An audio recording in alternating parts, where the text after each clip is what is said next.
주님의 은혜교회 성도님들을 다시 만나 뵙게 되어 큰 기쁨으로 생각합니다. 우리는 지난 주일에 욥기의 서원격인 창세기 초반부의 내용과 더불어 잠언의 말씀을 살폈는데요. 오늘은 이 기초 위에 욥기 나머지 부분을 살피면서 주님께서 주시는 큰 위로를 경험하게 되시길 소망합니다. 여러분, 우리 지난 주일에 잠언이 어떤 책이다라고 말씀을 드렸었습니까? 바로 창세기 초반부가 말하는 창조의 목적, 창조 질서 원리를 실천적인 관점에서 우리에게 가르쳐주는 책이다라고 했었지요. 여러분, 창조의 목적, 나라는 존재는 하나님의 형상으로 지음받은 대리통치자이다. 우리는 왕자와 공주인데, 바로 이 대리통치자인 우리는 왕이신 하나님을 경외하고 동료 인간들을 사랑하며 조화롭게 지내고, 마지막으로 이 세상을 하나님 뜻을 따라 관리하고 다스릴 그 왕적인 신분의 지위를 수행하는 자다라고 말씀을 드렸습니다. 자, 이 부분을 실천적 지혜 관점에서 풀어 쓴 것이 바로 잠언이다라고 했었지요. 특히 잠언은 이 창조 질서 원리에 관한 내용을 봉원리로 뒷받침한다라고 했었는데, 결국 창조 목적대로 살아가는 자는 하나님께서 이 땅에서 복을 주시고, 그렇지 않은 자들은 결국 실패와 파멸에 이르게 하신다라는 어떤 이 봉원리를 우리가 함께 고찰했습니다. 그럼 이 봉원리야말로 창조 세계를 떠받치는 도덕적 질서요, 하나님의 공의가 실현되는 방편이다라고 할 수가 있겠는데요. 여러분, 이 잠언의 가르침, 진리이고 마침내 이 말씀대로 그대로 실현될 것입니다. 자, 한편 타락한 세상을 살아가고 있고 사탄이 역사하고 아직도 사탄의 권세 아래에서 악인으로 살아가는 우리 이 세상의 상황 속에서 욥기는 이 봉원리에 대한 우리의 이 기본적인 이해를 한 차원 더 높은 차원으로 이끌어주는 책이다라고 말씀을 드렸죠. 결국 우리는 이 타락한 세상 가운데 때로는 이 봉원리로 설명되지 않는 고난과 악의 문제를 경험하게 되는데, 그럼에도 불구하고 우리가 끝까지 그 하나님의 공의로운 통치를 믿으며 마침내 이 봉원리를 따라 실현될 것을 믿으며 변함없이 창조 질서 원리대로 살아갈 지혜를 가르쳐주는 책이 바로 욥기다라고 했습니다. 자, 욥기는 바로 이 부분을 제대로 우리에게 설명해 주기 위해서 여호와를 경외하며 창조 질서 원리대로 살아가기 위해 몸부림치는 우리 믿음의 대선배 욥이 까닭 없는 고난에 처하게 됐다라는 것을 전제하며, 그의 이 고뇌 속에서 우리 또한 이 봉원리에 대한 이해를 한 차원 더 높은 차원으로 가져갈 수 있도록 안내하는 책이다라고 했었지요. 여러분, 우리 생각에는 이처럼 여호와를 경외하는 욥이야말로 신명기 28장이 말하듯 나가도 복을 받고 들어와도 복을 받는 항상 형통의 복을 누려야 될 것 같은데, 그에게 상상할 수 없는 재앙이 쏟아졌다. 이것이 바로 욥기가 우리로 하여금 함께 고민하도록 만드는 포인트라고 말씀을 드렸습니다. 여러분, 우리는 이 욥기를 이해하기 위해서 바로 그 직전에 이 욥에게 사탄이 재앙을 가한 뒤에 사실상 사라진 것이 아니라 이 사탄이 스스로를 광명의 천사로 둔갑하여 세 친구들 중에 맏형인 엘리바스에게 나타나 한 거짓 메시지를 전했고, 엘리바스는 이 거짓 메시지가 하나님으로부터 왔다고 착각하는 가운데, 그러면 그렇지 욥에게 숨겨진 죄가 있어서 이 재앙이 임했구라는 어떤 착각 속에 빠지게 됐고, 여기 기초의 욥을 계속 봉원리를 따라 정죄하는 내용이 욥기 이후의 흐름이라고 했습니다. 여러분, 사실 이제 우리가 본격적으로 살필 세 친구와 엘리후의 발언을 살피게 되면요, 이처럼 모든 세 친구와 욥의 대화, 그리고 엘리후의 발언의 시작과 끝, 중간중간 마디가 바로 엘리바스 환상을 소개하고 인용하는 것에서부터 시작한다. 그리고 그것으로 끝난다는 것이지요. 결국 세 친구와 엘리후는 욥의 그 배후에 바로 이 숨겨진 죄가 있다라는 그 환상의 메시지를 맹신한 나머지 여기에 기초해서 욥을 끝까지 정죄하는 바로 그 구조로 욥기가 흐른다라고 했었습니다.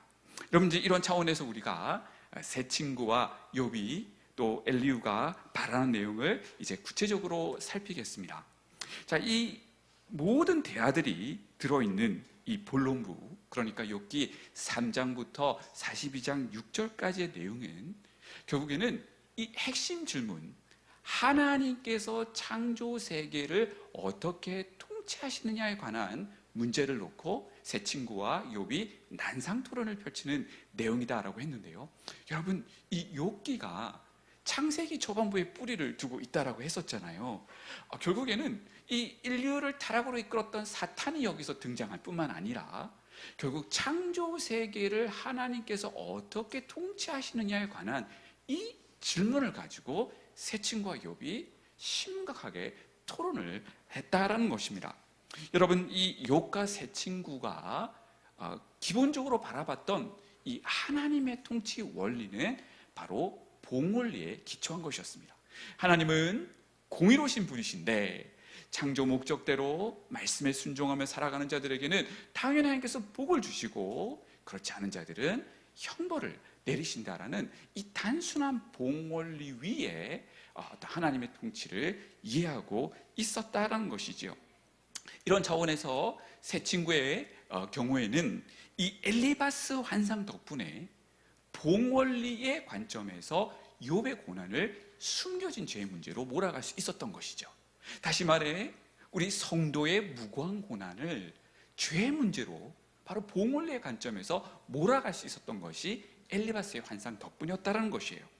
한편 욥은요, 하나님께서 공의로 봉원리를 따라 이 세상을 통치하신다는 것을 굳건히 믿어왔었어요. 그러나 그가 까닭없이 당하는 이 고난 속에서 이 봉원리가 제대로 작동하는 것인가? 하나님께서 공의로 이 세상을 다스리시는 것이 맞나?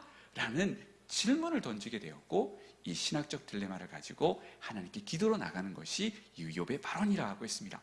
여러분, 사실 이 욥이 던지는 이 질문이야말로 우리 역시 억울한 고난 속에서 던지게 되는 바로 그 질문과 고뇌의 내용을 그대로 욥이 우리를 대신해서 해주고 있다라고 볼 수가 있다라는 것입니다. 자, 이런 차원에서 이제 욥과 세 친구의 어떤 세 번의 대화 주기가 진행되는데요. 세 친구 중에 첫 번째로 엘리바스가 말하고 욥이 응대하고, 또 다음 친구가 말하고 욥이 응대하는 이 대화 사이클이 총 세 번에 걸쳐서 진행되게 됩니다. 여러분, 세 친구들이 여기서 말하는 그 핵심 주장이 무엇일까요? 그들은 엘리바스 환상 덕분에 욥아, 너에게 고난이 임한 것은 너에게 숨겨진 죄가 있기 때문이야, 회개해. 이것이 세 친구들의 주된 주장입니다.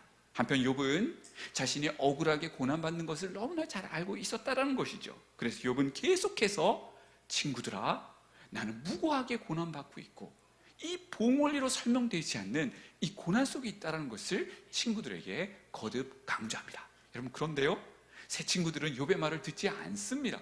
오히려 욥이 계속 스스로를 옳다고 하니까 첫 번째, 두 번째, 세 번째 대화 주기로 나가면서 세 친구들의 욥을 향한 발언이 아주 격해지는 것을 우리는 보게 될 것인데요. 우리 몇몇 본문들을 읽으면서 그 부분을 살피도록 하겠습니다.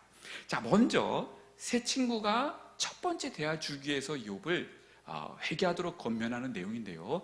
아주 목회적인 부드러운 권면이 여기서 주어지고 있는 것을 보게 됩니다. 우리 말씀을 교독해 보도록 하겠습니다. 볼지어다 하나님께 징계받는 자에게는 복이 있나니 그런즉 너는 전능자의 징계를 없이 여기지 말지니라.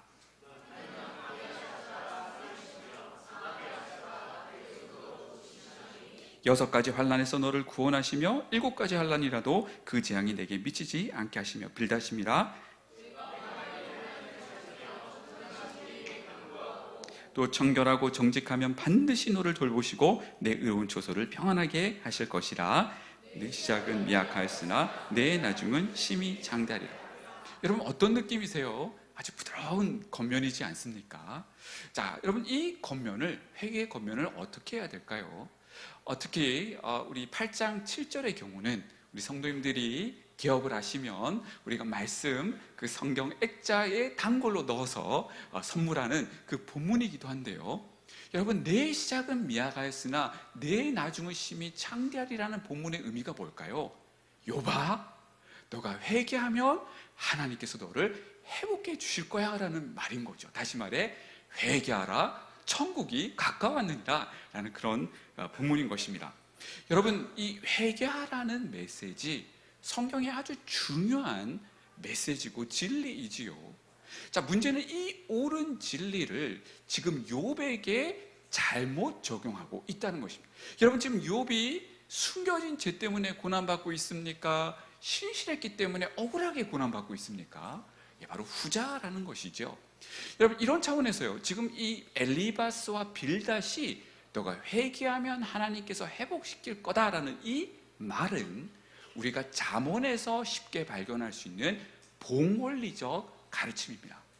자, 그러면 이 봉원리적 가르침은 기본적으로 맞는 내용이지만 이것을 욥에게 100% 잘못 적용하고 있다는 차원에서 이 빌닷의 겉면은 틀린 겉면이다라고 할 수가 있다는 것이죠. 자, 이처럼 이 욥이요, 자신의 옳음을 주장하자 이제 두 번째 대화 주기에 들어가게 되면 새 친구들의 발언 수위가 아주 신랄하게 변하는 것을 보게 됩니다. 우리 또 한번 교독해 보시겠습니다. 참으로 내가 하나님 경외하는 일을 그만두어 하나님 앞에 목도하기를 그치게 하는구나.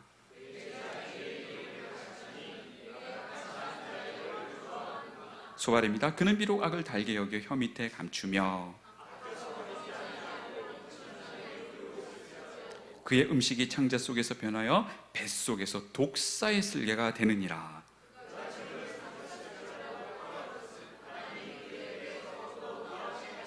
그는 독사의 독을 빨며 뱀의 혀에 죽을 것이라.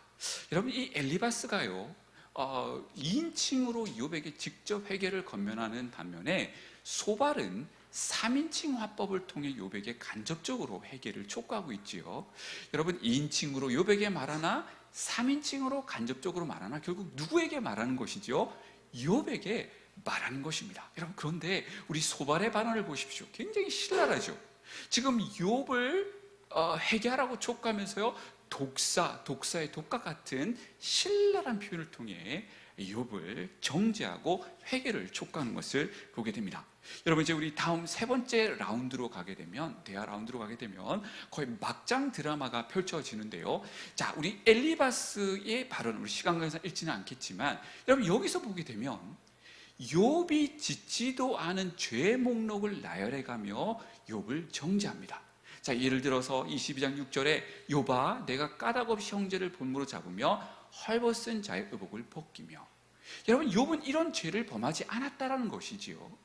자, 그런데 엘리바스는 그 환상의 메시지를 맹신한 나머지 욥이 지치도 않은 이 거짓 목록을 만들어가며 욥을 정죄하고 있는 것을 보게 됩니다. 자, 여러분, 빌닷의 발언은 더 신랄합니다. 지금 뭐라고 욥을 칭하고 있습니까? 이 욥 구더기 벌레 같은 사람아라고 하면서요, 욥을 신랄한 죄인으로 몰아가는 거의 막장 드라마와 같은 일이 벌어지고 있는 것입니다. 자, 우리 새 친구들의 발언을 다음과 같이 정리해 볼 수 있겠습니다. 그들은 사탄의 거짓 메시지에 쏘가 넘어가 이 덕분에 봉원리의 관점에서 욥의 고난을 접근할 수 있었고, 결국 그들의 대화가 흐르면 흐를수록 그 사탄의 어두운 메시지를 따라 욥을 죄인으로 정죄해가는 것을 보게 된다는 것입니다. 자, 한편 우리 욥은 어떻게 반응했을까요? 우리 여러 가지를 살필 텐데요. 첫 번째는 욥은 엘리바스 환상의 놀라움을 표시합니다. 우리 그 내용이 나와 있는 7장 본문을 같이 읽으실까요? 시작.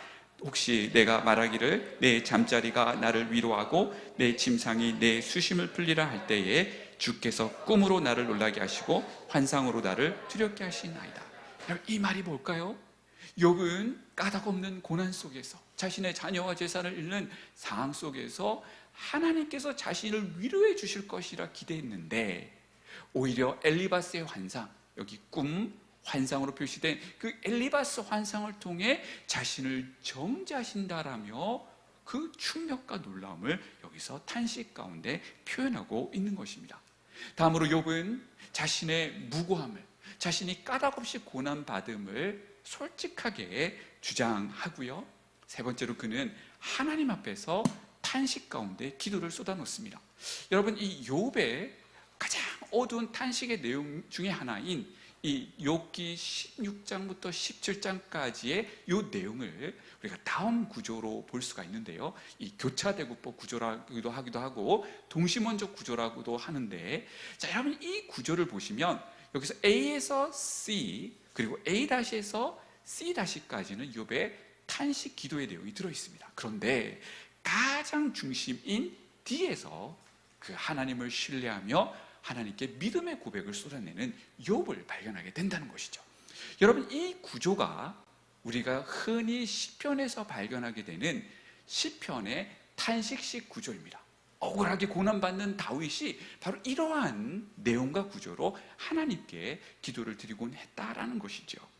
여러분, 이처럼 욥은요, 고난의 한 가운데서 하나님 앞에서 울고 탄식하며 하나님께서 자신의 문제를 해결해 주시길 간구했습니다. 여러분, 그런데요, 욥의 이 탄식의 표현들을 자세히 살펴보면 흔히 메시아 시편이라고 불리는 시편 22편, 하나님 어찌하여 나를 버리셨나이까 라는 이 시편 22편이 욥의 탄식의 표현들을 많이 인용해서 말하고 있을 뿐만 아니라 이사야서의 고난받는 종의 그 묘사에서도 욥의 탄식의 표현들이 많이 인용되는 것을 보게 된다는 것이죠. 결국에는 우리 예수 그리스도와 성도들의 이 무고한 고난의 어떤 표본으로 욥의 이 탄식 기도가 차용되고 있는 것입니다. 네 번째로 욥은 하나님의 법정에 서서 자신이 왜 이 억울하게 고난받는지 여쭤보고 싶어 합니다. 그리고 다섯 번째로 하나님께서 자신을 신원해 주시기를 소망하는 믿음의 고백을 올려드린다는 것이죠. 여섯 번째로 그는 하나님과 자신 사이를 중보할 그 중보자 대속자를 기다리게 되는데요. 우리 유명한 구절 19장 25절부터 27절을 한 목소리로 읽겠습니다. 시작. 내가 알기에는 나의 대속자가 살아계시네. 마침내 그가 땅 위에 서실 것이라. 내 가죽이 벗김을 당한 뒤에도 내가 육체 밖에서 하나님을 보리라. 내가 그를 보리니 내 눈으로 그를 보기를 낯선 사람처럼 하지 않을 것이라. 여러분, 이 구절에서 욥은 알게 모르게 그 메시아 대속자 예수 그리스도를 바라보고 있는 것이지요. 욥은 비록 죽을 것이지만 그 대속자 예수 그리스도를 통해서 하나님 앞에 떳떳하게 설 것이라는 바로 그 믿음의 고백을 여기서 드리고 있는 것입니다. 자, 이제 중요한 것이 일곱 번째입니다.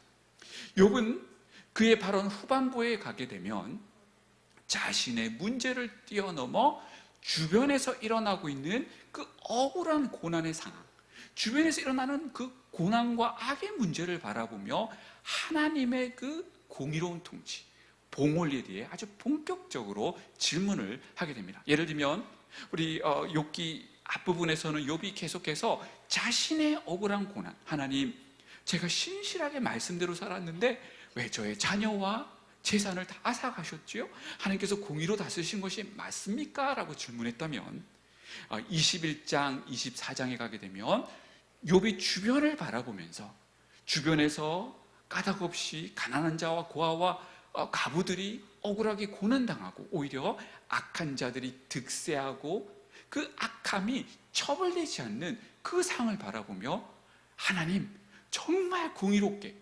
봉헌리를 따라 다스리신 것이 맞습니까? 라고 탄식하며 기도로 아뢰는 내용이 나옵니다. 여러분, 그렇지요?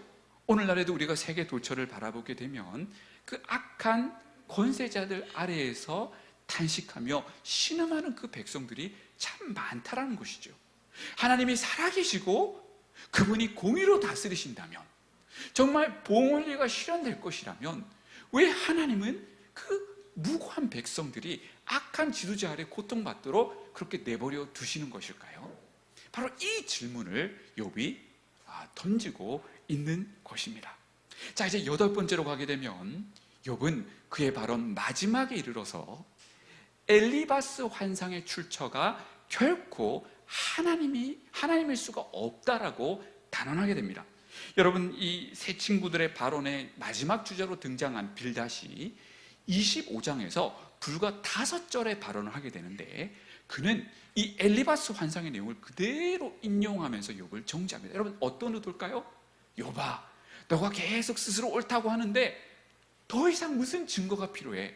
하나님께서 그 환상의 메시지를 통해 이렇게 말씀하지 않으셨어? 라면서 25장에서 환상의 내용을 다시 그대로 인용하고 있거든요. 자, 이 말을 들은 욥이 26장에서 뭐라고 말하지요?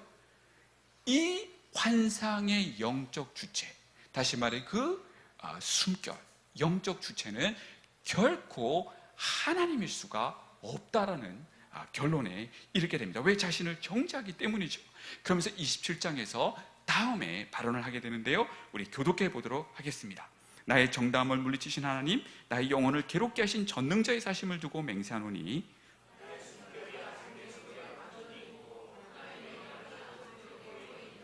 결코 내 입술이 불의를 말하지 아니하며 내 혀가 거짓을 말하지 아니하리라.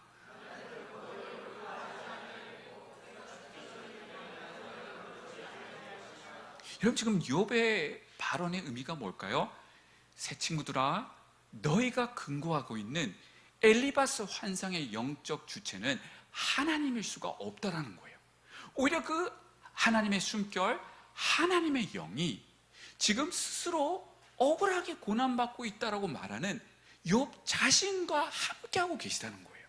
하나님이, 그 욥은 어둠 속에서 하나님께서 멀리 계신 것 같다라고 표현하기도 했지만, 그 하나님이 오히려 자신과 함께하고 계시다라고 말하면서 자신은 결코 거짓을 말하지 않고 스스로가 무고하게 고난받고 있음을 계속 천명할 것이다 라고 말하면서 이 환상의 출처를 이제 결국 의심하는 단계로 나아갑니다. 여러분, 이 욥의 발언을 정리해 보게 되면요, 그는 욥기 3장에서 자신의 생일을 저주하는 가장 깊은 탄식에만 머무는 것이 아니라 기도 가운데 탄식과 신뢰가 교차하게 되고, 그 가운데 자신의 억울함을 중보할 중보자를 찾고, 나아가 주변에서 일어나는 고난과 악의 문제를 솔직하게 직시하는 가운데, 그리고 이 엘리바스 환상의 출처가 하나님일 수 없다라는 이 확신 가운데 결국 하나님께서 자신을 만나 이 모든 신학적 딜레마와 억울함을 해소해 주시기를 기도하는 자리로 나가는 이 믿음의 순례길을 그가 나갔던 것을 보게 된다는 것입니다. 다시 말해, 새 친구는 이 봉원리라는 단순한 잣대로 욥의, 나아가 성도의 억울한 고난의 문제를 접근하는 거짓된 행보를 걸어갔다면, 욥은 봉원리를 믿지만 이 봉원리가 당장 응하지 않는 것 같은, 당장 설명되지 않는 자신의 문제와 주변의 고난과 악의 문제를 솔직하게 대면하며 오직 하나님께서 이 문제를 해결해 주시기를 간구했던 것을 바라보게 되는 것입니다. 여러분, 이것이 바로 믿음의 대선배인 욥이 걸어갔던 길입니다. 바로 그가 하나님을 경외했는데, 정말 하나님을 순전하게 믿었는데, 여러분, 우리가 하나님을 경외하고 하나님을 믿는다는 것의 의미가 무엇일까요? 고난 속에서도 주신 이도 여호와시오, 지하신 이도 여호와시오니 여호와 이름이 찬송을 받으실지니다 라는 이 믿음의 고백과 더불어 극심한 고난 속에서 그저 하나님 앞에 울고 그분께서 응답해 주시고 해결해 주시기를, 오직 그분만을 꼭 붙들고 그분만을 바라보는 것, 이것이 고난 속에, 억울한 고난 속에 있는 성도가 마땅히 취해야 될 자세임을 우리 대선배 욥이 우리에게 보여주고 있는 것입니다. 자, 이처럼 새 친구와 욥의 대화가 끝난 다음에 욥기의 핵심장이라고도 할 수 있고, 욥기의 신학적 센터, 욥기의 핵심 메시지를 담고 있는 우리는 욥기 28장에 이르게 됩니다. 여러분, 여기서는 나레이트가 전하는 계시를 담고 있는데요, 결국 하나님께서 이 세상을 통치하시는 지혜, 하나님께서 고난과 악의 문제를 포함하여 이 세상을 통치하시는 그 지혜는 인간이 결코 알 수 없지만, 그 하나님의 신실하신 통치를 신뢰하며 변함없이 여호와를 경외하는 창조 목적대로 살아가는 자가 가장 지혜로운 자라는 이 욥기의 핵심 메시지를 우리에게 전해줍니다. 자, 그러면 그 지혜를 우리 인간은 알 수 없다라는 내용이 등장하는 우리 28장 12절 13절을 같이 읽겠습니다. 시작. 그러나 지혜는 어디서 얻으며 명철이 있는 곳은 어디인고 그 길을 알지 못하나니 사람 사는 땅에서는 찾을 수 없구나. 자, 이것은 제3자의 목소리로 신적 목소리입니다. 인간은 이 지혜를 획득할 수 없다라고 말하고 있죠. 결국 하나님이 고난과 악의 문제를 다스리시는 길은 인간의 지성으로 파악할 수가 없다라는 것입니다. 여러분, 우리 성경에 세 가지 지혜가 등장합니다. 먼저 1차원적인 지혜로서 이것은 건물과 물건을 만드는 기능적 지혜입니다. 자, 2차원적 지혜가 있는데요, 이것은 도덕적 신학적 지혜로서 단순한 봉원리가 바로 이 2차원적인 지혜에 속합니다. 자, 그런데요, 욥기는 3차원적인 지혜를 말하고 있는데 이 3차원적인 지혜는 인간이 알 수 없는 하나님의 통치의 지혜입니다. 하나님께서 고난과 악의 문제를 다스리시는 그 통치의 지혜를 우리 인간이 알 수 없다라고 이 욥기 28장은 말하고 있다라는 것입니다. 여러분, 예를 들어서 우리 주님이 재림하시면 이 고난과 악의 문제가 다 끝나지 않습니까? 그러나 그 주님의 재림 시점은 바로 3차원적인 지혜에 속하기 때문에 우리 인간이 결코 알 수 없는 영역이라는 것이죠. 나아가 지금 새 친구는 이 하나님의 통치를 2차원적인 보물의 관점에서 접근하며 욥의 고난을 2차원적인 차원에서만 설명하려는 그런 오류를 범하고 있다는 것입니다. 이처럼 3차원적인 지혜, 하나님의 통치의 지혜를 알 수 없다라는 그 내용을 이야기하면서 우리가 어떠한 자세를 취해야 될지를 욥기 28장이 말해주고 있는데요, 우리 이 본문을 같이 읽겠습니다. 시작. 그런즉 지혜는 어디서 오며 명철이 머무는 곳은 어디인고 하나님이 그 길을 아시며 있는 곳을 아시나니 이는 그가 땅끝까지 감찰하시며 온 천하를 살피시며 또 사람에게 말씀하셨도다. 보라, 주를 경외함이 지혜요 을 떠남이 명철이니라. 자, 28장 23절에서는 그 하나님의 통치의 지혜의 길을 우리 인간은 알 수 없다라고 말합니다. 자, 이처럼 우리가 그 하나님의 통치의 지혜를 알 수 없는데, 그럼 우리 인간은 그 하나님의 통치의 지혜를 이해할 수 없는 인간이 어떠한 자세를 취해야 될지 28절에서 가르쳐 주는데요, 여러분, 이 28장 28절이 바로 욥기의 핵심 구절이다라고 할 수가 있겠습니다. 여러분, 뭐라고 말하고 있죠? 보라, 주를 경외함이 지혜요 악을 떠남이 명철이니라. 여러분, 잠언의 핵심 구절이 잠언 1장 7절이라고 했죠. 여호와를 경외하는 것이 지식과 지혜의 근본이다라고 말했는데 그 핵심 표현을 그대로 가지고 있는 것을 보게 됩니다.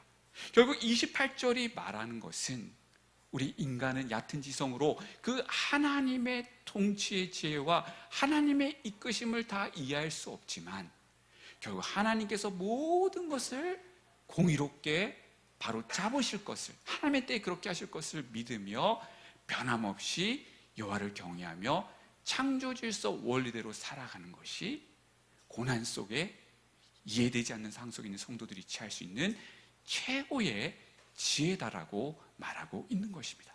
심지어 순교의 현장에서도 왜 하나님께서 이 상황을 허락하신지 이해되지 않지만 그 하나님의 통치와 신실하심을 믿으며 여호와를 끝까지 경외하며 믿음의 길을 걸어가야 함을 우리에게 가르쳐주고 있는 것입니다. 여러분, 결국 이 28장의 메시지는 결국 이 욥의 고난의 문제를 단순한 2차원적인 지혜, 보응원리의 관점으로 접근한 새 친구와 이후 엘리후 발언의 어리석음을 적나라하게 보여주며 그들에 대한 평가를 28장이 내려주고 있습니다. 나아가 지금 28장이 말하는 그 하나님의 통치의 지혜, 3차원적인 지혜는 우리 인간이 알 수 없지만 이후에 하나님께서 나타나 말씀하시는 욥기 38장부터 41장에서 우리는 그 하나님의 통치의 지혜의 일부를 발견하게 될 것입니다. 여러분, 끝까지 졸지 않고 집중하시는 성도님들은 이 하나님 말씀 가운데 그 지혜를 경험하게 되시길 소망합니다. 자, 이처럼 지혜장이 끝나고 다시 세 번의 발언이 이어집니다. 욥이 발언하고 엘리후가 발언하고 마지막으로 하나님께서 말씀하시는 욥기의 클라이막스에 이르게 된다라는 것이죠. 자, 그러면 먼저 욥은 뭐라고 여기서 발언을 할까요? 욥은 이제 마지막으로 하나님께 발언하고 기도하게 되는데, 이전에 새 친구들과 논쟁하는 그런 말투가 아닌 마치 죽음을 앞둔, 임종을 앞둔 심정으로 욥이 하나님께 간절히 마지막 기도를 올려드리는 내용을 담고 있습니다. 먼저 그는 29장에서 재앙 전에 누렸던 영화스러운 날들을 회상하며 그리워합니다.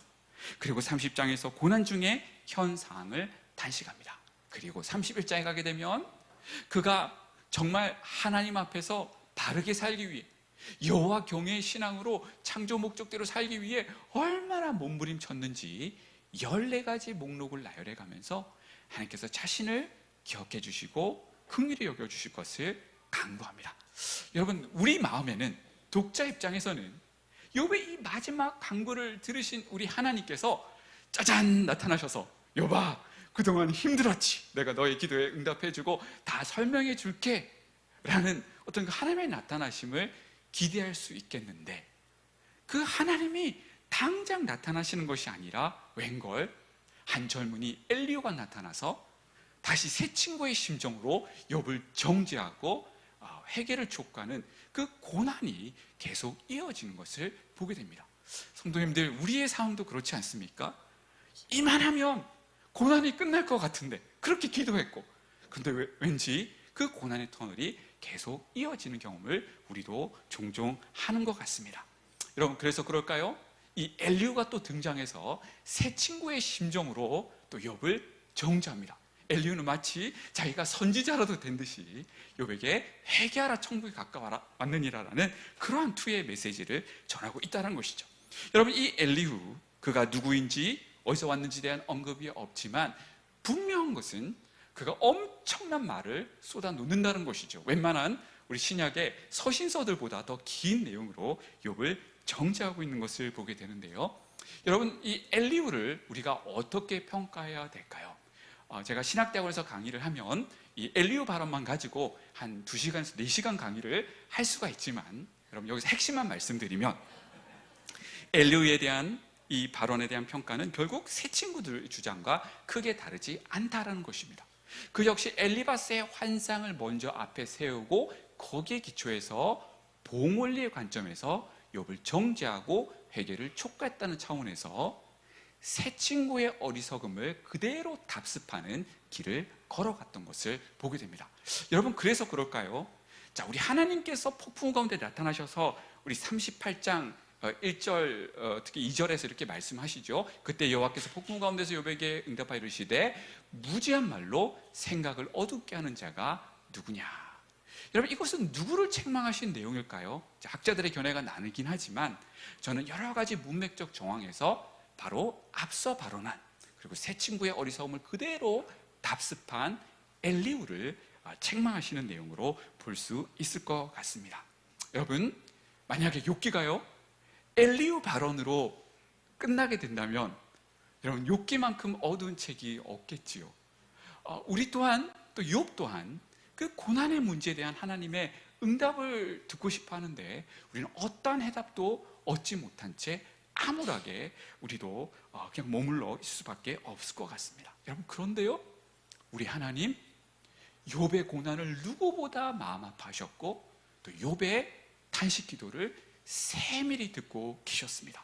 이제 이후 나타나셔서 하실 그 하나님의 말씀의 내용을 들어보면 결국 하나님께서 욥의 작은 시름에도 듣고 응답하셨음을 보게 되는데요.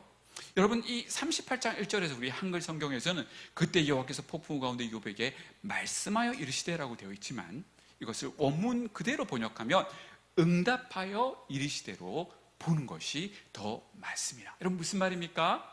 바로 기도 응답 사건이었다는 것입니다. 여러분, 이것은 우리에게 너무나 큰 위로가 아닐 수 없습니다.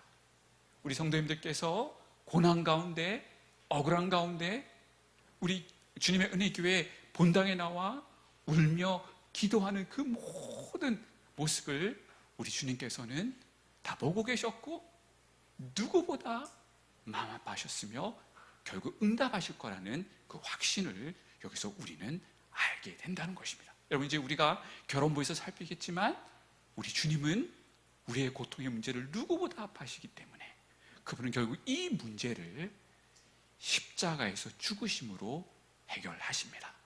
이것이 우리 하나님 아버지의 우리의 고통의 문제에 대한 마음임을 발견할 수 있게 된다라는 것이죠. 자, 우리 하나님 나타나셔서 욥이 제기했던 그 탄식기도 질문에 구체적으로 응답하십니다. 여러분, 욥이 계속해서 탄식 가운데 하나님께 여쭤봤던 것이 무엇입니까? 하나님, 이 세상을 봉원리를 따라 공의롭게 통치하시는 것이 맞습니까? 이 질문이었어요. 그래서 특히 욥은 욥기 3장에서 하나님, 이 세상을 혼돈 가운데 내버려 두신 것 같고 이 세상이 혼돈 그 자체인 것 같습니다 라고 욥기 3장에서 자신의 생애를 저주하며 그 주장을 펼쳤다는 거죠. 그래서 우리 하나님은 이 세상이 욥의 생각처럼 혼돈 가운데 있지 않음을 자연세계, 특히 무생물세계와 생물세계에 관해 말씀하시면서 응답해 주십니다. 자, 한편 이것만으로는 욥의 고난의 문제에 대한 궁극적인 해결책이 될 수 없기 때문에 하나님은 이 세상을 공의로 다스리지 않으시는 것 같다라는 이 질문에 대해 결국에는 이 고난과 악의 문제 배후에 있는 베목과 리오엘에 대해서 말씀하시면서 결국 이 악한 세력들을 하나님의 때에 심판하실 것을 말씀해 주십니다. 자, 그럼 이 내용을 우리 함께 살피도록 하겠습니다.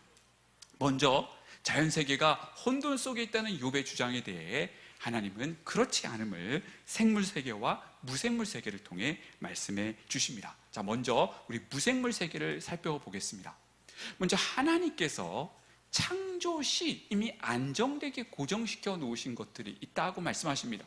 땅의 기초, 바다의 경계, 밤과 아침의 순환, 천체, 그 하늘의 우주의 그 별의 위치 및 궤도는 창조시 안정되게 고정시켜 놓으셨고 하나님께서 그렇게 계속 운행하고 계시다라고 말씀하시면서 혼돈 가운데 있지 않다고 말씀하십니다. 여러분, 예를 들어서 우리 아침에 새벽이 되어 동이 터오르고 또 밤이 되었다가 다음날 아침 동이 터오르는 이 사이클, 순환의 사이클은 그냥 우연하게 우리에게 주어진 것이 아니라 욥기 말씀에 따르면 하나님께서 모든 것을 붙드시고 계시기 때문에 이 사이클이 규칙적으로 주어진다라고 말합니다. 오늘 우리가 아침을 맞이하여 이 자리에서 예배드릴 수 있는 것도 주님께서 우리를 붙들고 계시기 때문이라는 것이죠. 뿐만 아니라 저 광활한 우주의 모든 별들의 위치와 궤도와 그 운행도 하나님께서 모두 안정되게 운행하고 계시다라고 말씀을 하고 계신 것이죠. 자, 다음으로 인류를 지탱하지만 인간이 접근할 수 없는 위험한 영역이 있는데 이것도 하나님께서 안정되게 다스리신다라고 말합니다. 물의 기초, 죽음의 문, 땅의 영역, 빛의 근원, 바람과 비의 조장수, 우리 인간으로는 다가갈 수도 없고 이해할 수 없는 그 신비의 영역도 하나님은 우리를 위하여, 우리를 너무나 사랑하신 하나님은 이 모든 것을 하나님께서 다 세밀히 돌보고 계시다라고 말씀하고 계신다는 것입니다. 자, 다음으로 인간이 통제할 수 없는 자연세계의 혼돈이 있습니다. 예를 들면 우레와 번개와 폭풍비, 추운 날씨 등이 있는데 이것도 하나님께서 안정되게 유지하고 계시다라고 말씀합니다. 우리 특히 38장 26절 27절을 같이 한번 읽어봤으면 좋겠습니다. 같이 읽으실까요? 시작. 누가 사람 없는 땅에 사람 없는 광야에 비를 내리며 황무하고 황폐한 토지를 흡족해 하여 연한 풀이 돋아나게 하였느냐. 하나님께서 뭐라고 말씀하시죠? 예를 들어 저 사라 광야, 우리 인간이 다다를 수도 없고 생각하지도 않는 그 사라 사목에도 하나님께 때를 따라 비를 내리셔서 그 연한 풀 한 포기가 피어날 수 있도록 사랑으로 돌보고 계신다라고 말씀하고 계신 것입니다. 하나님은 계속해서 이 무생물 세계뿐만 아니라 생물 세계도 혼돈 속에 있지 않고 하나님께서 세밀히 안정되게 돌보신다라고 말씀합니다. 먼저 A와 A-를 보시면 우리 동물 세계의 왕이라고 할 수 있는, 특히 이 동물의 왕인 사자와 또 새들의 왕인 이 독수리와 같은 포식자들도 어떻게 보면 이 포식자들이 이 자연세계, 생물세계의 혼돈의 세력 같아 보이지만 하나님이 보시기에는 하나님께서 먹이시고 입히시는 그런 피조물에 불과하다며 그들을 돌보신다라고 말씀하십니다. 한편 이 포식자 아래에서 먹잇감으로 살아가는 산염소와 암사성 같은 동물들도 멸종하지 않고 하나님께서 생존하도록 돌보신다라고 말씀하십니다. 다음으로 비와 비닷인데요, 먼저 비에서 야생에 방치되어 있는 야생 들나귀와 들소, 인간의 돌봄이 없는 이 동물들도 하나님께서 안정되게 번성하도록 유지시키시고, 다음으로 비닷에서 이 말들은 인간이 야기한 혼돈, 인간 전쟁이 끌려가는 그런 상황에 놓이지만 그럼에도 불구하고 이들이 멸종되지 않고 번성토록 유지하신다라고 말씀하십니다. 이제 여기서 하이라이트는 타조인데요, 이 타조는 지혜가 없어 자신의 알을 아무렇게나 방치하는 동물이지만 그럼에도 불구하고 하나님께서는 안정되게 이들이 유지되도록 돌보신다라는 것이죠. 여러분, 여기서 우리는 무엇을 발견합니까? 인간의 생각을 뛰어넘는 하나님의 통치의 지혜를 발견합니다. 각각 포식자요, 또 먹잇감이고, 나아가 나름대로의 특성들이 있지만 이 모든 것들을 그대로 반영하며 이들이 함께 공존하며 번성케 하신다는 것은 결국 하나님의 통치의 지혜와 다스림이 아니고서는 설명할 수 없는 내용들이고요.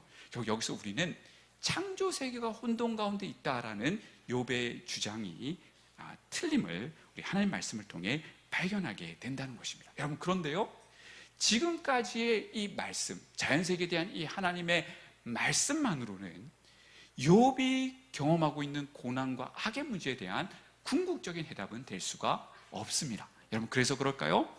우리 하나님은 진짜 혼돈을 이야기하는 원인인 자연세계 너머에 있는 악의 세력, 바로 베목과 르오에단의 정체를 밝히시면서 하나님께서 이들을 하나님의 때에 심판하시고 결국 공의를 이루심을 말씀해 주십니다. 여러분, 참고로 르오에단은 바로 사탄이고요, 베못은 그 사탄의 어떤 하수로서 창조질서 원리에 반하는 세력이다라고 할 수가 있겠습니다. 자, 이 부분을 우리 살피도록 하겠는데요. 자, 그럼 먼저 베못입니다. 여러분, 이 베못과 관련해서 먼저 24절을 보시면, 그것이 눈을 뜨고 있을 때에 누가 능히 잡을 수 있겠으며 갈고리로 그것의 코를 깰 수 있겠느냐라고 말하면서 인간이 결코 정복할 수 없는 존재다라고 말합니다. 여러분, 이 베못은요, 결국 동물, 베헤마의 복수형입니다. 동물들이라는 것이지요. 자, 그런데 이 베못과 관련해서 우리가 눈여겨봐야 될 구절이 바로 19절입니다. 이 베못 본문의 가장 중심에 있는 본문이기도 한데요, 우리 같이 한번 읽으실까요? 시작. 그것은 하나님이 만드신 것 중에 으뜸 처음이라. 그것을 지으시니가 자기의 칼을 가져와야 하느니라. 여러분, 여기서 우리는 무엇을 발견합니까? 이 베못이란 존재는 인간이 정복할 수 없는 존재인데, 이것은 하나님의 첫 창조와 관련된 존재로서 창조주 하나님께서 심판하셔야 되는 존재다라고 말하고 있는 것을 보게 된다라는 것이죠. 여러분, 우리는 이 베못을 결국에는 원시 혼돈의 세력으로 볼 수가 있을 것 같습니다. 여러분, 우리가 창세기 초반부를 살피면서 하나님께서 7일 창조를 통해 이 창조 세계의 질서와 목적을 구현해 가셨다라고 했지요. 한편 이와 반대 방향이 바로 1장 2절이 그리고 있는 혼돈과 흑암이라고 했는데, 결국 이 베못이란 존재는 하나님의 창조 목적과 창조 질서 원리를 역행하는, 혼돈으로 돌이키는 어떤 원시 혼돈의 세력으로 여기서 기술되고 있다는 것입니다. 여러분, 근데 흥미롭게도요, 여기서 사용된 이 베못이 하나님께서 만드신 것 중에 으뜸 처음이라는 히브리어 단어 레스트는요, 우리 창세기 1장 1절에 태초의 하나님이라고 할 때 그 태초의 레스트와 같은 표현입니다. 자, 그런데 이 표현이 잠언에 가게 되면 바로 그 지혜의 숙녀를 명칭하는 단어로 쓰인다는 것이죠. 여러분, 우리 8장 22절에 뭐라고 되어 있습니까? 여호와께서 그 조화의 시작 곧 태초일하시기 전에 나를 가지셨으며 라고 기술되어 있는데, 지금 잠언에서 살펴보았던 지혜 처녀, 바로 잠언의 지혜를 의인화시킨 그 지혜 처녀가 말하기를 자신이 그 창조 시작과 관련된 어떤 기능에서 존재했었다라고 말하고 있다라는 것입니다. 그럼 이 부분을 두고 우리 제지도 교수님을 비롯한 학자들은 이 베헤못이 창조 질서 원리에 역행하는 혼돈의 세력이라면 바로 이것에 대조되는 개념이 잠언의 지혜이고, 바로 그것이 잠언의 그 지혜 숙녀라는 것이죠. 결국 지혜 숙녀가 잠언의 가르침을 따라 그 창조 질서 원리대로 살아가는 그 지혜로 이끄는 그 지혜 자체를 말하는 것이라면 이것에 대조되는 존재가 바로 베헤못으로 그려지고 있다라는 것입니다. 여러분, 특히 이 욥기는, 여러분 조금 이제 어렵게 들어가는데요, 양해해 주시길 부탁드리겠습니다. 이 욥기는 구약 지혜서면서 동시에 다니엘서와 요한계시록과 직접적으로 연결되는 그런 내용을 담고 있습니다. 무려 11가지 유사한 공통 특성을 공유하면서 어떻게 보면 욥기가 다니엘서와 요한계시록을 미리 준비하는 내용이다라고까지 말할 수가 있겠는데요. 자, 이 욥기, 다니엘서, 요한계시록에서 공통적으로 등장하는 존재가 있습니다. 우리 욥기에서 지금 그 창조질서 원래 역행하는 베못이 있고 그 위에 군림하는 사탄, 르웨단이 소개되고 있는데, 다니엘서와 요한계시록에 가게 되면 동일하게 이 베못과 붉은 용, 리호야단, 사탄이 동일하게 등장하고 있다는 것입니다. 여러분, 참고로 우리가 다니엘서에 가게 되면, 요한계시록에 가게 되면 결국 하나님의 백성들, 성도와 교회를 핍박하고 유혹하는 존재가 있는데, 그 존재가 바로 이 베못과 그 위에 군림하는 사탄이라고, 바로 그들을 악의 존재로 분명히 명시하고 있다는 것이죠. 바로 이 내용이 바로 욥기와 다니엘서, 요한계시록에서 공통적으로 등장하고 있는 내용임을 보게 된다는 것입니다. 여러분, 우리 욥기에서는 이 베못이 혼돈과 관련된 세력이라고 했었는데요, 이제 다니엘서에 가게 되면 이 베못이란 존재의 정체가 좀 더 구체화되어서 설명되고 있는 것을 보게 됩니다.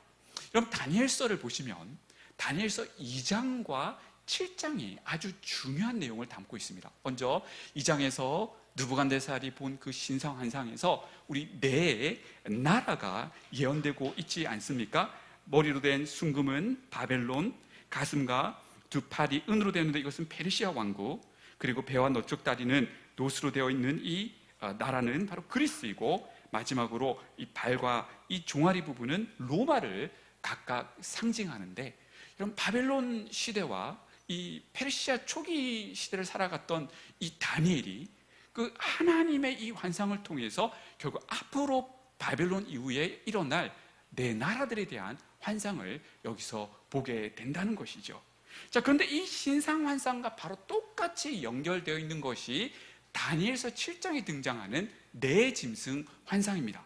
첫 번째로 사자가 나오고, 두 번째로 곰이 나오고, 세 번째로 표범이 나오고, 네 번째로 이상하게 생긴 짐승이 나오는데, 이것이 각각 바벨론, 페르시아, 그리스, 로마를 상징하는 나라들이라는 것입니다. 여러분, 여기서 이 짐승들이, 네 짐승들이 바로 베못입니다. 바로 욥기와 연결되는 개념이죠. 여러분, 그러면 여기서 등장하는 네 나라들은 어떤 나라들일까요? 결국 하나님을 대적하고 하나님 나라에 반하는 인간 나라와 인간 나라의 지도자들을 상징하는 표현이다라고 할 수 있겠습니다. 결국 창조 세계를 혼돈으로 몰아넣는, 하나님과 그의 백성과 교회를 핍박하는 그런 세력들로서 짐승으로 묘사되고 있는 것이지요. 여러분, 예를 들면 우리 다니엘서에서 느부갓네살 왕이 새 친구들이 절하지 않는다는 이유로 풀무불 속에 던져놓지 않습니까? 다니엘을 사자굴 속에 던져놓지 않습니까? 바로 이것이 베못의 역사라는, 악한 세상 권력으로 등장하여 이 창조 세계를, 사탄의 하수인으로서 악한 세상 권력으로서 이 창조 세계를 창조 질서에 역행하도록 혼돈으로 몰아놓고 있는 그런 세상 권력들로 베못을 묘사하고 있다는 것입니다. 여러분, 우리 한국에서도 일제강점기 때에 신사참배의 어떤 강요 속에서 응하지 않으면 옥에 갇히고 숨겨는 일이 벌어지지 않았습니까? 바로 베모스의 역사라는 것이죠. 오늘날에도 공산권과 이슬람권에서 동일한 성도에 대한 핍박이 지도자들에 의해서 이루어지고 있는데, 이것도 베모스의 역사라는 것입니다. 여러분, 그러면 왜 하필 다니엘서에서는 이것을 짐승의 형상으로 묘사했을까요? 바로 하나님의 형상과 대조된다라는 의미에서 짐승의 형상으로 사용됐다라고 일본의 학자들은 생각합니다. 우리는 하나님의 형상으로서, 대리 통치자로서 하나님의 뜻을 따라 다스리고 관리해야 되는데, 이 왕적 지도자들이 그 창조 대리 통치자로서의 그 하나님의 뜻을 따라 다스리는 것을 거부하고 자기 마음대로 악하게 통치한다는 차원에서 하나님의 형상이 비하된 짐승의 형상으로 의도적으로 묘사하고 있는 것을 보게 된다라는 것입니다. 여러분, 그렇다면 우리는 여기서 이것을 발견할 수 있습니다.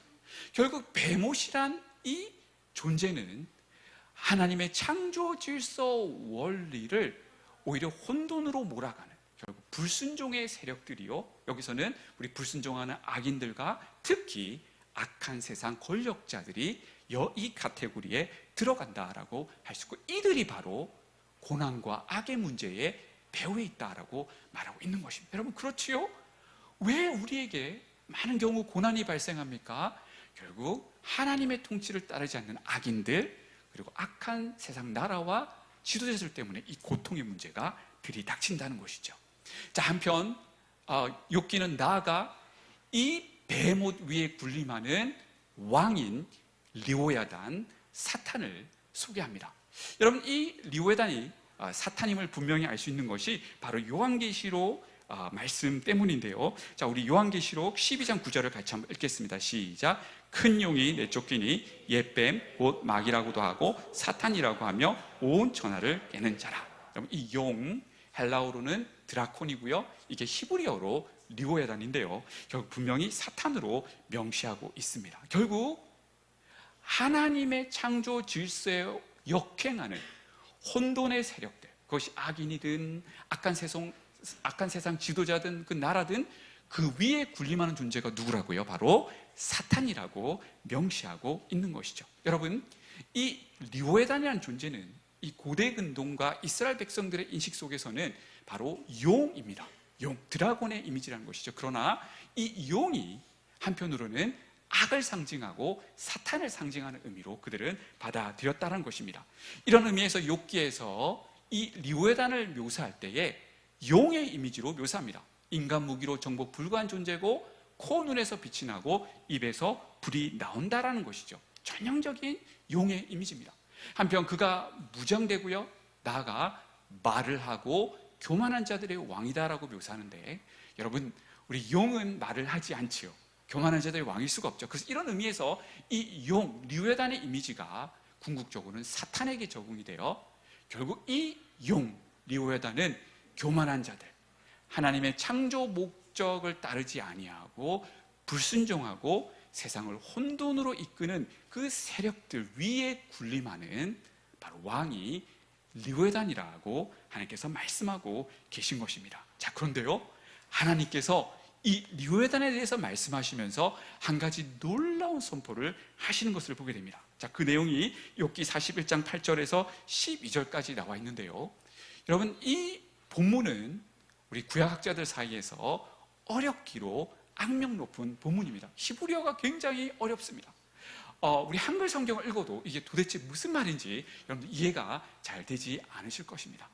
저는 이게 어려운 본문이지만 이 하나님의 말씀 자체가 앞에서 있었던 중요한 사건, 중요한 발언들을 그대로 암시하고 인용하고 있다는 차원에서 다음에 해석을 내렸습니다. 바로 이것이 바로 제가 해석한 것의 어떤 근거 본문이고 뭐와 연결되어 있는지를 지금 보여주고 있는데요. 자, 이 내용을 여러분들에게 의역해서 알려드리면 다음과 같습니다. 여러분, 참 놀랍습니다. 욥아, 너의 고통의 배후에는 리오야단, 사탄이 있었다. 엘리바스에게 환상을 준 주체도 사탄, 즉 리오야단이었다. 누가 내 앞에 서서, 자, 이것은 욥기 1, 2장에서 사탄이 하나님 앞에 나와 욥을 참소했던 사건을 가리키고 있는데요. 누가 내 앞에 서서 욥 내가 범죄할 것이라 내게 감히 도전하였느냐? 사탄의 주장이 모두 거짓임이 드러났다. 나는 이 교만한 사탄을 가만히 두지 않을 것이다. 여러분, 이 말을 들은 욥의 마음은 어땠을까요? 여러분, 그동안 너무 억울했습니다. 하나님이 자신을 까닭없이 치셨다고 생각했고, 심지어 엘리바스의 환상을 통해 자신을 말도 안 되게 정죄한다라고 생각하며 너무나 억울했고 하나님께 탄식하며 기도했던 욥이었는데, 결국 자신의 고난의 배후에는 악한 사탄이 있었고, 이 환상의 배후에도 사탄이 있었으며, 하나님의 때에 이 악한 사탄을 심판하신다는, 결국 하나님의 공의가 온전히 이루어질 것이라는 이 말씀을 들으며 큰 위로를 경험하게 됐을 것입니다. 여러분, 이런 차원에서 우리는 욥기 42장 6절을 어떻게 바라봐야 될까요? 우리 한글 성경 42장 6절을 같이 읽겠습니다. 시작. 그러므로 내가 스스로 거둬들이고 티끌과 제 가운데서 회개하나이다. 여러분, 과연 욥이 회개했을까요? 자, 이 회개로 번역된 니함이라는 이 히브리어 단어는 회개하다라고도 번역할 수 있고 위로받다라는 의미로도 번역할 수 있는 단어입니다.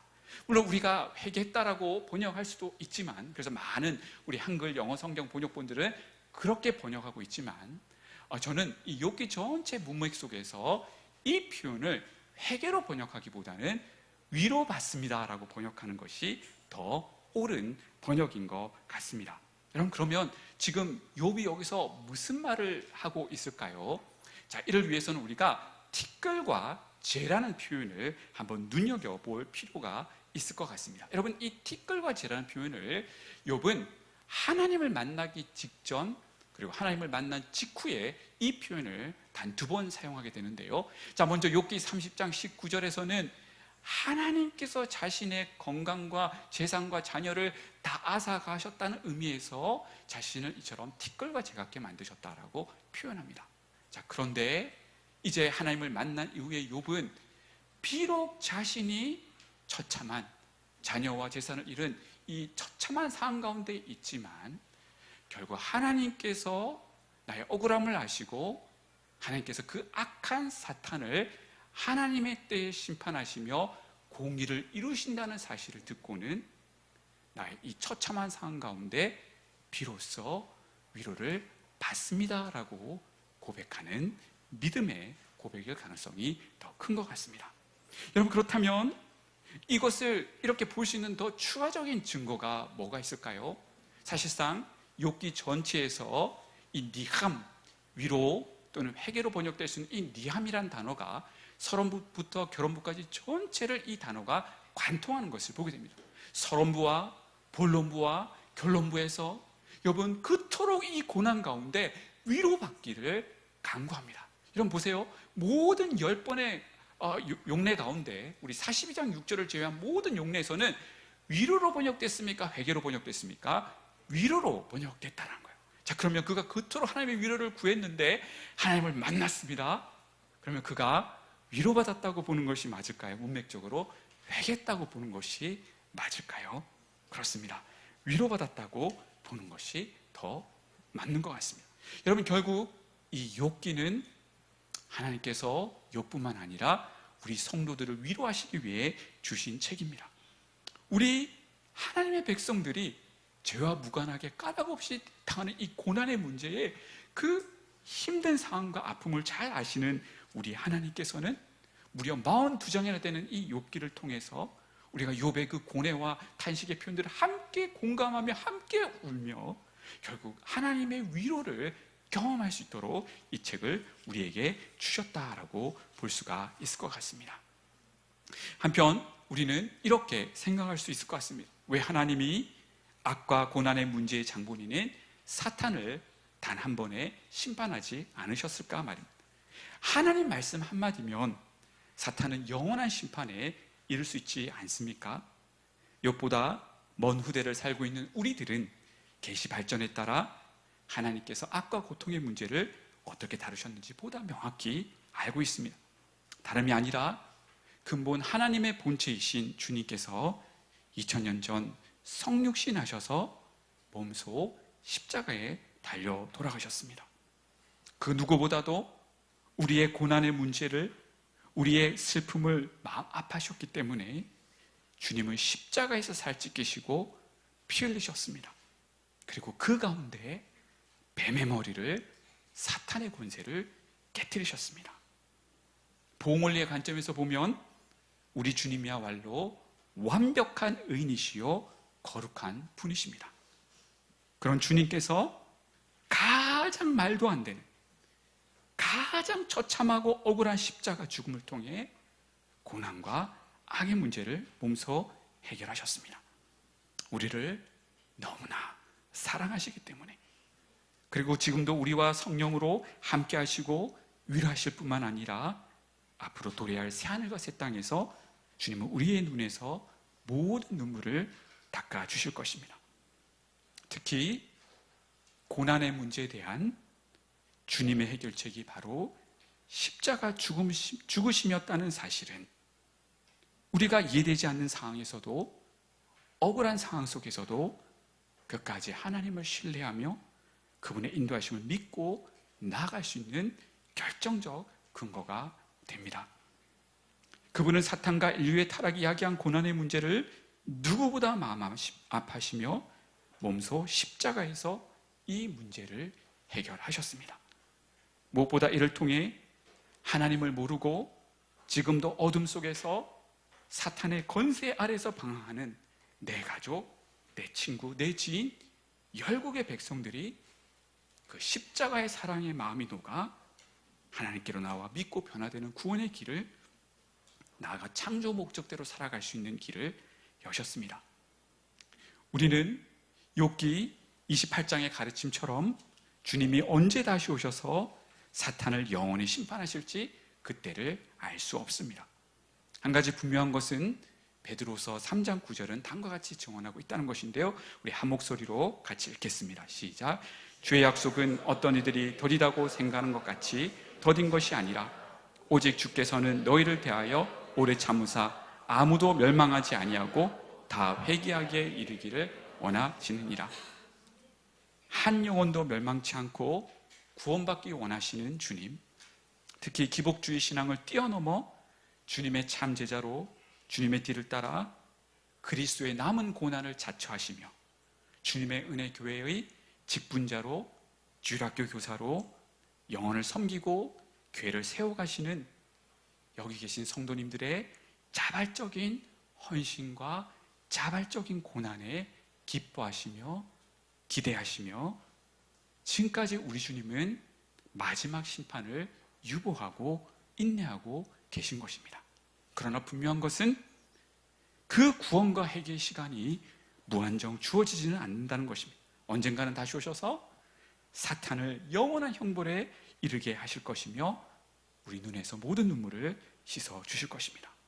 짧은 이 세상의 고난도 잠시 우리는 영원한 천국의 그 영광스러운 곳에 도달하여 영원한 위로와 영원한 기쁨과 영원한 정의와 공의가 실현되는 것을 함께 보게 될 것입니다. 현재 고난은 장차 우리에게 임할 영광과 비교되지 않습니다. 그때 우리는 주님 앞에서 한 목소리로 이렇게 외칠 것입니다. 하나님은 완전하십니다. 하나님의 통치와 인도하심은 완전합니다. 이제 말씀을 맺겠습니다. 우리는 욥기의 말씀을 통해 우리가 변함없이 창조 목적대로 살아갈 이유를 발견하게 됩니다. 심지어 까닭없는 고난이 엄습해 올 때도 마침내 모든 것을 공의롭게 바로잡으실 하나님의 통치를 신뢰하며 그렇게 해야 함을 배웠습니다. 하나님께서 우리 모두에게 굳센 믿음을 주셔서 변함없이 창조 목적대로 살아가 주님의 큰 기쁨 되시는 주님의 은혜교회 성도님 되시기를 간절히 소망합니다. 기도하시겠습니다.